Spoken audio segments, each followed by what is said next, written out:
Yes, because O'Toole has turned out to be the right kind of leader, that Trudeau's having a lot of trouble nailing him to the wall, having trouble scaring the voters about him. So in the debate, for example, Annamie Paul and might have seemed like the most adult, the biggest adult in the room, or the most adult person in the room, but O'Toole would have been the second adult in the room. You know, he just sort of seemed calm and confident. He's just not a scary character, and he's he's made his policy pitches in kind of a clever way, where he's not nearly as exposed as Scheer was on certain issues. So yeah, so I think that the Liberals could lose just because of that. You know, they're not going to scare people. Well, they're trying to scare voters about the abortion issue and things like that Conservatives are traditionally vulnerable on, but he's a lot less vulnerable on that than Scheer was, for example, on that issue. So I agree. I think that the emergence of Erin O'Toole is very interesting. There's been parallels made with the former, some people are calling him a red Tory, because last night he said, "I'm a pro-choice LGBTQ ally," which for something Andrew Scheer or Stephen Harper could not say. Okay, so this is like an extraordinary change at the top of the Conservative Party. It is extremely important for the voters for people to ask themselves the question: is there a change in the Conservative Party?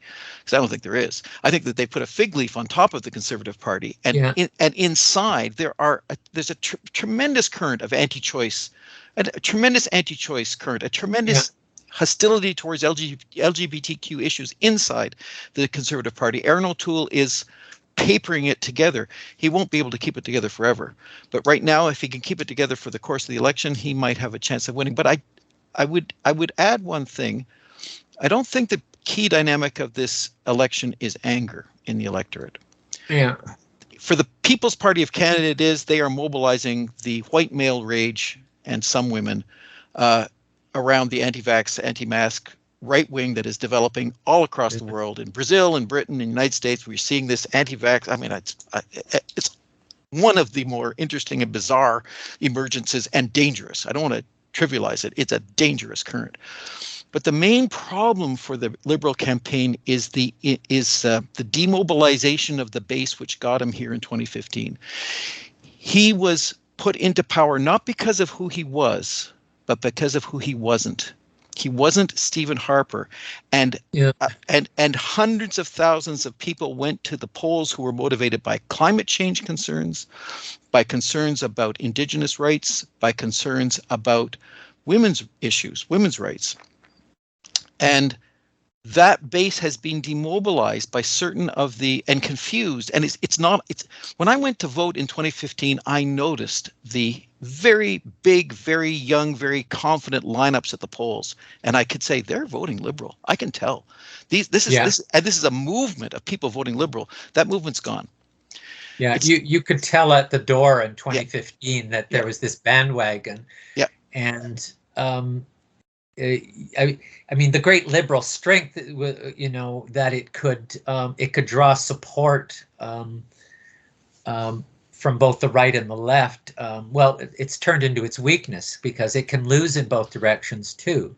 So if a more moderate conservative can, the conservative strategy, I think it was John Ibbotson said in the Globe and Mail that when the suburbs and the country vote together, the Conservatives win.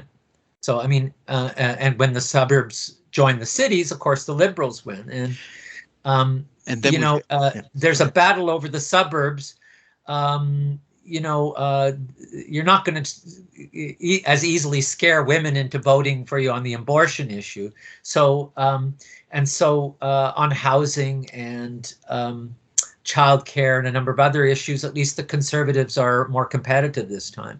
That's and right. Climate change, and he's implemented some policies which have demobilized his base. When his government purchased Trans Mountain Pipeline, you could feel the air coming out of the climate change base of the Liberal Party. People were saying, really? We're spending $4.5 billion to buy a pipeline and we're the climate change party? And you could feel people just, when he had his enormous dispute, which we've talked to already with Jody Wilson-Raybould, you could feel the air coming out of the very big mobilization that had happened around. I mean, we need to remember that Stephen Harper's government was awful on the issue of Indigenous rights. Awful. It was and on climate change. But it was so demobilizing to the base of the Liberal Party to have this conflict with Jody Wilson-Raybould. And that's a really big deal. So I have no idea what's going to happen. If I had to guess, I would say, right now, I would say conservative minority. That's what I think is going to happen after last night's debate. I think that's what we're going to have.